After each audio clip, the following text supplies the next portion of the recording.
Korban ledakan misterius di Tangsel derita 99% luka bakar tapi menggigil kedinginan. Sebanyak 7 orang mengalami luka-luka pada insiden ledakan misterius di Jalan Talas 2, Pondok Cabe Ilir, Pamulang Tangerang Selatan, Tangsel, Jumat, 12 September 2025.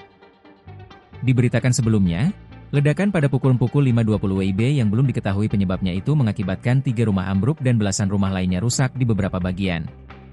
Mas Turo, Ketua RT 3 RW 1, yang melingkupi wilayah tersebut, menyebutkan nama korban. Pasutri Agus dan Rini usia paruh baya, sedangkan putranya sekitar 19 tahun, dan putrinya masih balita. Mayoritas para korban dilarikan ke Rumah Sakit Hermina, hanya balita Intan dibawa ke RSUIN Jakarta. Istri Mas Turo, Ayati Mandasari yang membawa para korban ke rumah sakit. Ia mengatakan, korban rata-rata menderita luka bakar. Yang paling parah Agus dan putranya, Rizky. Agus itu 99%, jadi dia itu hampir semua alat sudah dipasang. Dokter menyarankan dia gak boleh banyak gerak, gak boleh banyak bicara, karena napas saja sudah susah, kata Ayati kepada Tribun Jakarta.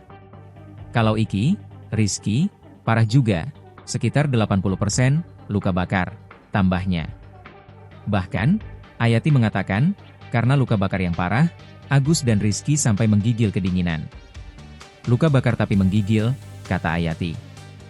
Ayati bahkan sampai harus pulang untuk mengambil selimut karena di IGD RS Hermina tidak disediakan selimut.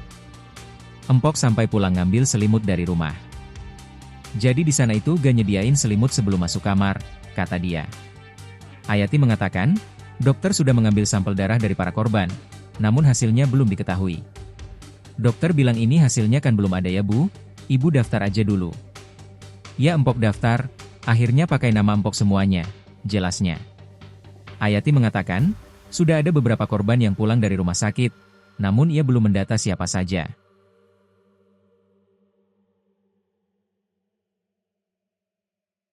Download Tribun X sekarang, menghadirkan lokal menjadi Indonesia.